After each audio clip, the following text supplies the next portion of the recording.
मुस्लिम समाजाच्या आरक्षणाच्या मागणीसाठी आज बीडमध्ये महामोर्चा। राज्यभरातील मुस्लिम बीडमध्ये एकवटणार। जिल्हाधिकाऱ्यांकडे दिलं मागण्यांचं निवेदन। नोटबंदी आणि जास्त आवकचा कांदा आणि टोमॅटो शेतकऱ्यांना फटका। कांदा प्रति किलो 5 रुपये तर टोमॅटो 2 रुपये। जुन्या नोटा बदलून देणाऱ्या कोल्हापुरातील तिघांना साताऱ्यात अटक। 60 लाखांच्या नव्या नोटांसह होंडा सिटी कार जप्त। रायगड जिल्ह्यात माध्यमिक शाळांना अनुदान देण्याची मागणी। अनुदानाच्या मागणीसाठी शिक्षकांनी केलं लाक्षणिक उपोषण।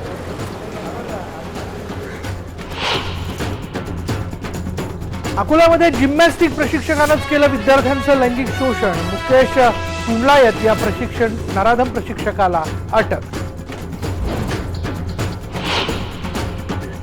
आणि अहमदनगर जिल्ह्यात आगळावेगळा रॅम्पवॉक। डांगी जातीच्या गाई बैलांचा डौल पाहण्यासाठी पंचक्रोशीतले शेतकरी राजूरमध्ये।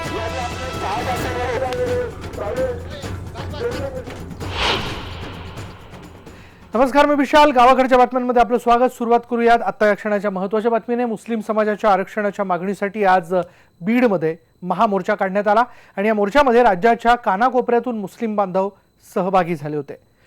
मुस्लिम समाजाला 5% आरक्षण मिळावं, मुस्लिम समाजाच्या कायद्यांमध्ये केंद्र सरकारने कोणतीही ढवळाढवळ करू नये आणि मुस्लिम समाजाच्या सर्वांगीण विकासासाठी शासनाने प्रयत्न करावेत, अशा मागण्या या मोर्चाच्या निमित्ताने करण्यात आल्या। मुस्लिम समाजातील मुलींनी या मोर्चाचं नेतृत्व केलं तर जिल्हाधिकाऱ्यांना निवेदन देऊन या मोर्चाची सांगता झाली।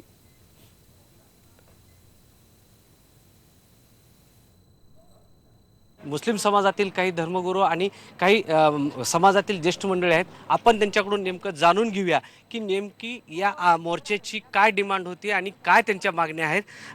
जरा आप बताएंगे कि क्या इस मोर्चे की वजह है और आपकी क्या क्या डिमांड्स है। हमारा इस मोर्चे के ज़रिए से हमारा मांगना और हमारा मुद्दा ये है कि मुसलमानों की हालत को देखते हुए, उनकी ज़ात पात को न देखते हुए बल्कि उनकी हालत और इस वक्त जो है ज़मीनी सतह पर जो उनके साथ व्यवहार है और जो उनकी कंडीशन है उसके एतबार से जो है मुसलमानों को तालीम में, मुसलमानों को जो है इसी तरह से जो है सर्विस में उनको आरक्षण मिलना चाहिए, ताकि जैसे कि हमारी सरकार ये बार बार ये कह रही है कि सबका साथ सबका विकास।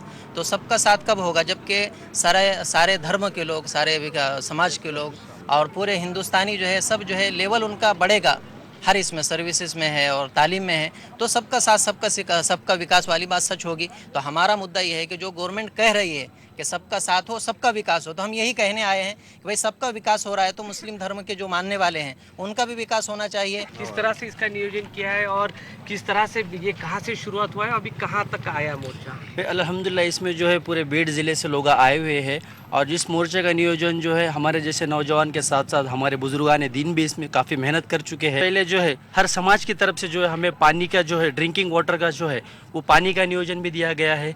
उन्हें जो ब्रेकफास्ट नाश्ते का भी जो है उनको इंतज़ाम किया गया है।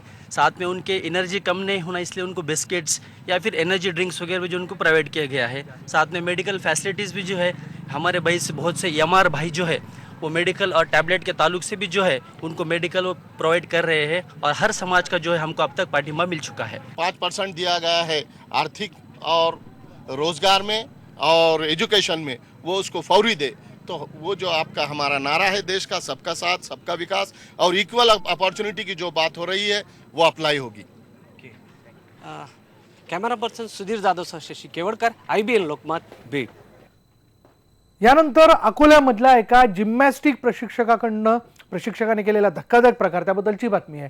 अकोला इथे एका जिम्नॅस्टिक प्रशिक्षकानंच आपल्याकडे शिकणाऱ्या काही विद्यार्थ्यांचं लैंगिक छळ केल्याचा, त्यांचं शोषण केल्याचा धक्कादायक प्रकार उघड झालाय। अकोला जिल्हा क्रीडा संकुलात चालणाऱ्या जिम्नॅस्टिक प्रशिक्षण केंद्रातच हा प्रकार घडलाय।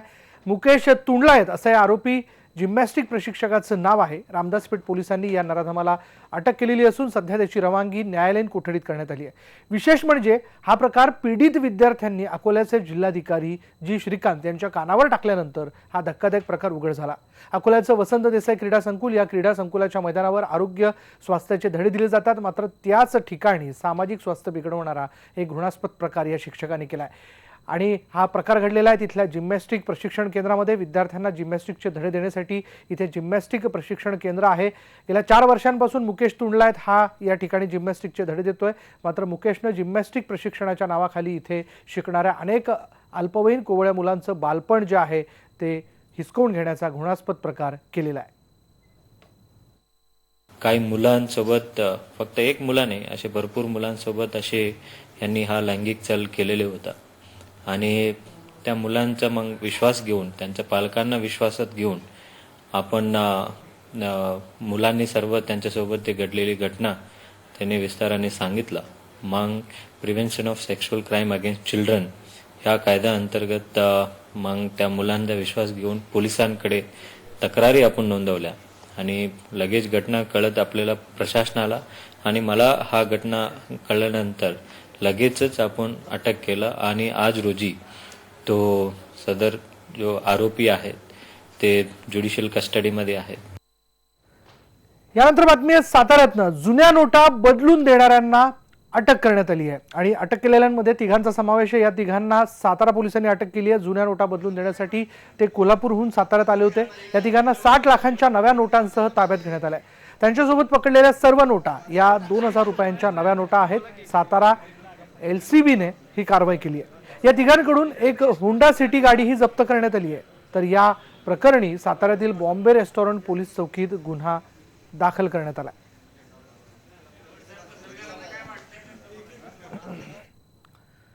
यानंतर जाणून घेऊयात मोदी सरकारच्या कॅशलेस व्यवहारावर ग्रामीण भागातून टीका होते. जनतेच्या जीवनमान आणि प्रत्यक्ष वस्तुस्थितीचा विचार न करता कॅशलेसच्या जाहिरातीचे घोडे नाचवणारं सरकार, अशी टीका श्रमजीवी संघटनेचे संस्थापक विवेक पंडित यांनी केली आहे. कॅशलेस व्यवहार म्हणजे सामान्यांच्या जीवाशी खेळ असं म्हणत विवेक पंडित यांनी मोदी सरकारला लक्ष केलं आणि येत्या 6 महिन्यात जर सरकारने जव्हार, मोखाडा हे तालुके संपूर्ण कॅशलेस करून दाखवले तर मी कॅशलेसचे पुरस्कर्ते पंतप्रधान नरेंद्र मोदी यांची आयुष्यभर गुलामी करेन, असं जाहीर आव्हान श्रमजीवी संघटनेचे संस्थापक विवेक पंडित यांनी केलंय. 200 रुपये मजुरी मिळवणारा 6 दिवसाची मजुरी मिळते, त्याला 1200 रुपये मिळते. ती तुम्ही देण्याकरता बँकेमध्ये तो जातो. बँकेमध्ये 2000च्या नोटा ठेवलेल्या आहेत, बँकेमध्ये 100च्या नोटा नाहीत. आणि म्हणून तो जर बँक मॅनेजर हा त्याला 800 रुपये घेऊन ये आणि 2000 रुपये घेऊन जा, 1100 रुपये घेऊन ये आणि 2000 रुपये घेऊन जा आणि तुझ्या 900 रुपये घे, असं जर सांगत असेल तर कोणत्या दुनियेमध्ये मोदी वावरत आहेत? मोदी आमच्या बँकेत 15 लाख रुपये कधी टाकणार? जव्हार मोखाड्याच्या लोकांना जर 15 लाख रुपये बँकेमध्ये त्यांनी टाकले तर कॅशलेस होऊ शकतील. त्या पुढच्या 6 महिन्यामध्ये जे कबूल केलेले 15 लाख रुपये आहेत ते टाका, कॅशलेस जव्हार मोखाडा करा. जर तसं केलं तर मी अतिशय आनंदाने मोदींची आयुष्यभर माझ्या 50 सहकाऱ्यांसमोर गुलामी करायला तयार आहे. कांदा, टोमॅटो आता मातीमोल झालाय, कारण या दोन्ही पिकांच्या बाबतीत, या भाज्यांच्या बाबतीत यांच्या भावात मोठी घसरण जी आहे ती बघायला मिळाली. नाशिक कृषी उत्पन्न बाजारात टोमॅटो आणि कांद्याचे भाव घसरलेले आहेत. कांदा प्रति किलो 5 रुपये तर टोमॅटो 2 रुपये किलो या दराने विकला जातोय. आवक जास्त झालेली आणि मालाला उठाव नसल्यामुळे त्याचा परिणाम दरावरती झालेला आहे. पाकिस्तान आणि बांगलादेशला टोमॅटो निर्यातीत बंदी तसंच नोटबंदी आणि जास्त आवाकीचा परिणाम जो आहे तो कांद्यांच्या दरावरती बाजारपेठेत दिसून येतोय.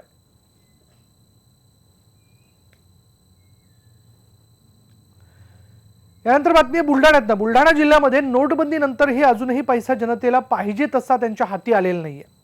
गेल्या अनेक दिवसांपासून बुलढाणा जिल्ह्यातील मेहकर तालुक्यातील डोणगाव इथे एकुलते एक ATM केंद्र, त्यातही अधूनमधून पैसे येऊन पडतात आणि नोटबंदीनंतर मात्र गावातील हे ATM फक्त एक शोभेची वास्तू होऊन राहिलेलं आहे. ग्रामस्थांना पैसे बँकेत न लागता पैसे मिळण्याची ही सोय बँकेतनं जावं लागता, पैसे इथून मिळू शकतात अशी सोय त्यांना करून दिली, पण पैसे नसल्याने गावकरी मात्र त्रस्त झालेले आहेत. अनेक वेळा चक्रा मारून गावकऱ्यांच्या नाकी 9 आले होते आणि त्यामुळे आज डोणगाव वासियांनी या त्यांच्या गावातील एकुलत्या एक ATMचं उपहासात्मकरित्या पूजन करून अनोखं आंदोलन केलं. आता तरी बँकेला जाग येईल आणि ATM मध्ये पैसे येऊन पडतील, त्यासाठी हा खटाटोप गावकऱ्यांनी केला.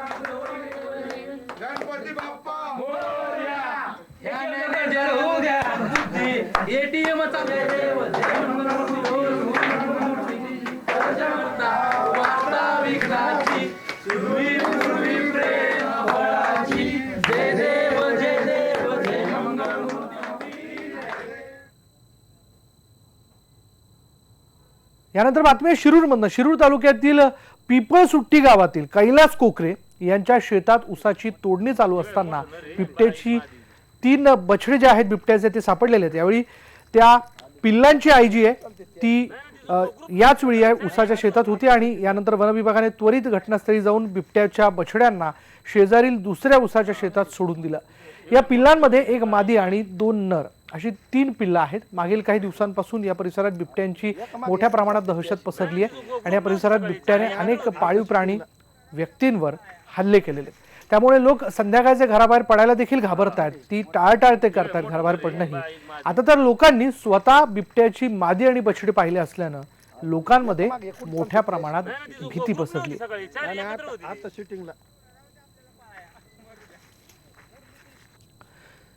दुसरीकडे पुणे सोलापूर महामार्गावर काळेवाडीजवळ भरधाव कारने धडक दिल्याने 11 मेंढ्या जागीच ठार झालेल्या आहेत, तर 4 मेंढ्या गंभीररित्या जखमी झालेल्या आहेत.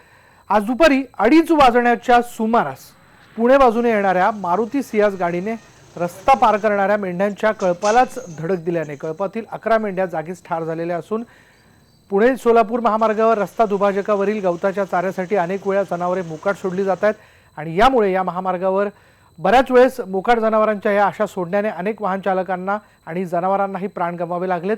त्यामुळे या महामार्गावर मोकाट जनावरे सोडणाऱ्या मालकांवर कारवाई करण्यात यावी अशी मागणी आता करण्यात येते. पुणे सोलापूर एक्सप्रेसवेच्या दुभाजकावरती वाढलेले गवत खाण्यासाठी आजूबाजूची जनावरे नेहमी येत असतात. या जनावरांमुळे यापूर्वीही बऱ्याच वेळा अपघातांचं प्रमाण जास्त वाढलेलं आहे. आजही या ठिकाणी जनावर अचानक आल्यामुळे अपघात झालेला आहे. आणि या घडामोडीनंतर इथे वेळ झाली का ब्रेकची. ब्रेक घेऊयात. ब्रेकवर जाता जाता एक नजर हेडलाईन्सवर.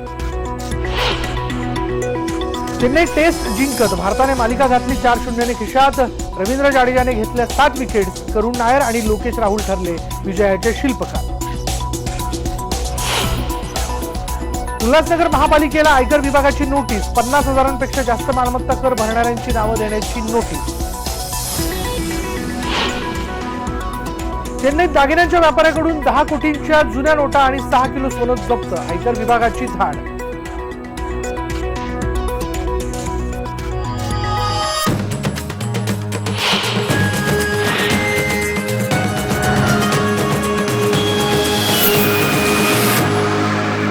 वेगळ्या शिक्षण उपक्रम राबवणाऱ्या शाळेबद्दल आपण जाणून घेऊयात.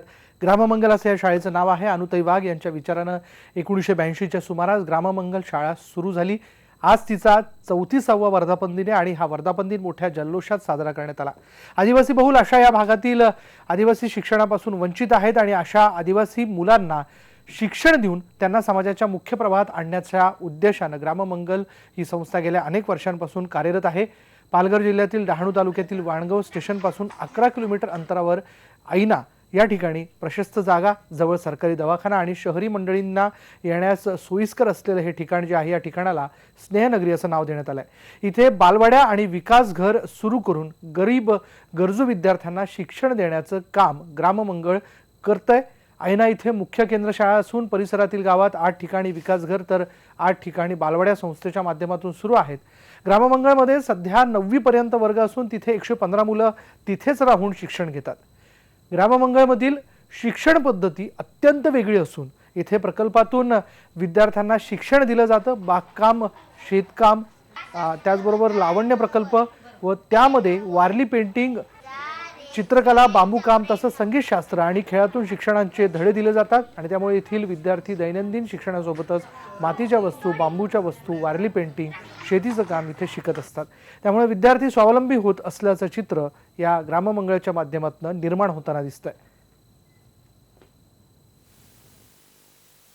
आता आपण ज्या वर्गात उभं आहोत इथे 1ली ते 4थीची मुलं आहेत आणि आम्ही गट पद्धतीने शिकवतो. म्हणजे वर्ग ही संकल्पना न करता की गट, म्हणजे जे मुलाला जे येतं ते आम्ही शिकवतो आणि कृतीच्या आधारे जास्त शैक्षणिक साधनांचा वापर तुम्हाला खूप दिसेल इथे. इथे आमच्या घरी शेती करतात तेही इथे शिकवतात आणि काही दुसरी कामं असतात तेही. म्हणजे शाळेमध्ये फक्त अभ्यासच नाही तर इतरही मुलांना सगळे यावं म्हणून शिकवतात. या शाळेत म्हणजे असं प्रत्यक्ष शिकवताना प्रत्यक्ष कृती करून दाखवली जाते, ज्या म्हणजे साधनातून शिकवलं जातं किंवा म्हणजे आपल्याला काय म्हणजे दाखवायचं असतं शिक्षकांना. म्हणजे आता समजायचं हे आहे कुक्कुटपालन, मत्स्य व्यवसाय वगैरे, तिथे प्रत्यक्ष भेटी देऊन जाऊन शिकवलं जातं आणि आपल्याला पानाफुलातून शिकवलं जातं. असे शिकायला मला खूप आवडतं आणि म्हणजे मजा पण येते त्या साधनातून खेळताना. यानंतर बघूयात रायगड जिल्ह्यात वेतनेतर अनुदान न मिळालेल्या खासगी माध्यमिक शाळांना अनुदान तातडीने मिळावं यासाठी शिक्षकांनी आज लाक्षणिक उपोषण केलं. शिक्षक नेते वेणुनाथ कडू यांच्या नेतृत्वाखाली शिक्षकांनी रायगड जिल्हा परिषद कार्यालयासमोर हे उपोषण केलंय. वेतनेतर अनुदान शासनाने सन 2014-15 पासून सुरू केलंय, पण अनुदान शिक्षण विभागाकडे येऊनही जिल्ह्यातील 150हून अधिक शाळांकडे आजही हे अनुदान पोहोचलेलं नाही. शिक्षकांना स्वतःच्या खिशातील पैसे टाकावे लागतात. तालुका पातळीवरील शिक्षण विभागाने या शाळांची तपासणी न केल्याने ही वेळ ओढावली असल्याचा आरोप आंदोलकांनी केला. तर शिक्षण हक्क कायद्यातील अटींची पूर्तता न केल्याने या शाळांचं वेतनेतर अनुदान रोखण्यात आल्याचं शिक्षण अधिकारी सुनील सावंत यांचं म्हणणं आहे. शिक्षकांना जसा पगार मिळतो तसं संस्था चालकांना शाळा चालवण्यासाठी वेतनेतर अनुदान मिळत होतं, परंतु 14 पर्यंत ते मिळालं नाही आणि 14-15 पासून ते 5% सुरू झालं. दुर्दैवाने बालकांचा मोफत सक्तीचं शिक्षणाचा अधिकार या नावाखाली या ठिकाणी या शाळेंचे 31 मार्चात इन्स्पेक्शन होणं गरजेचं आहे आणि हे इन्स्पेक्शन मान्य शिक्षणाधिकारी आणि गट शिक्षणाधिकारी यांच्या मार्फत होणं आवश्यक होतं. दुर्दैवाने ते 31 मार्च आत न झाल्यामुळे रायगड जिल्ह्यामध्ये प्रामुख्याने 2014-15, 15-16 आणि 16-17चे अनुदान अनेक शाळांना अद्याप मिळालेले नाही. यानंतर इथे वेळ झाली का ब्रेकची. ब्रेक घेऊयात. पहा फक्त IBN लोकमत. तुम्ही रॅम्पवर सजलेल्या नटलेल्या मॉडेल तर बघितलं असतील, मात्र चक्क गायी बैल रॅम्पवर आले तर थोडं विचित्र वाटतं ना. अहमदनगर जिल्ह्यातील राजूर गावात 5 दशकापासून आदिवासी बांधवांचे जिवलग असलेल्या डांगी जनावरांची स्पर्धा भरली आणि यात सरस असणाऱ्या गाई बैलांना हजारो रुपयांची बक्षिसं दिली जातात. स्पर्धेच्या निमित्ताने आदिवासी बांधवांचा जणू मेळावाच राजूर गावामध्ये भरलेला आहे. चला तर बघूयात बैलांचा रॅम्प वॉक.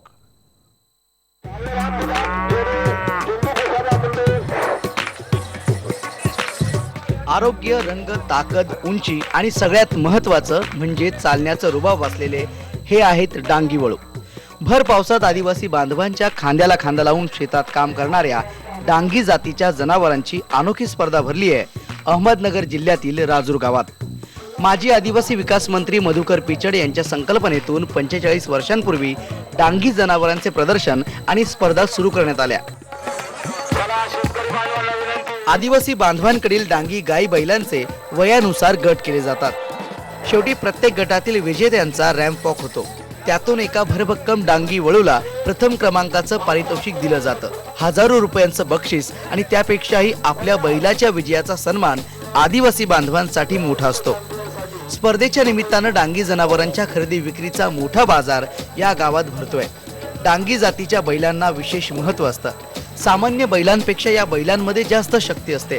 अतिवृष्टी असणाऱ्या आदिवासी पट्ट्यात आणि कोकणच्या भागात या जातीच्या बैलांचा शेतकरी वापर करतात. मात्र यावर्षी ही 500 आणि 1000च्या नोटबंदीनंतर या बाजारातही आर्थिक उलाढाल मंदावली आहे.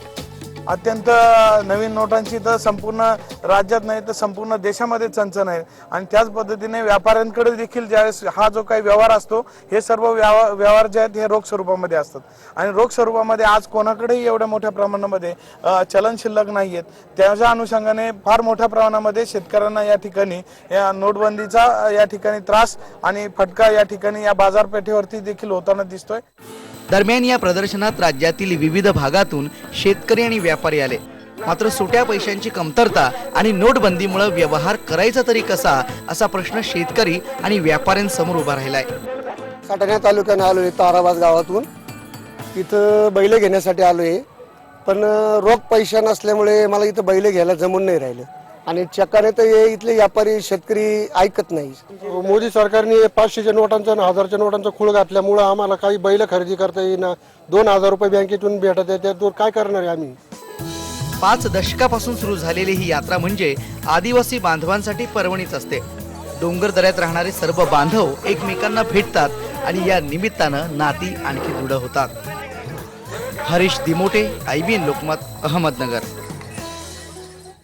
तर ह्या होत्या आतापर्यंतच्या गावाकडच्या बातम्या. यानंतर इथे थांबूयात. पहा फक्त IBN लोकमत.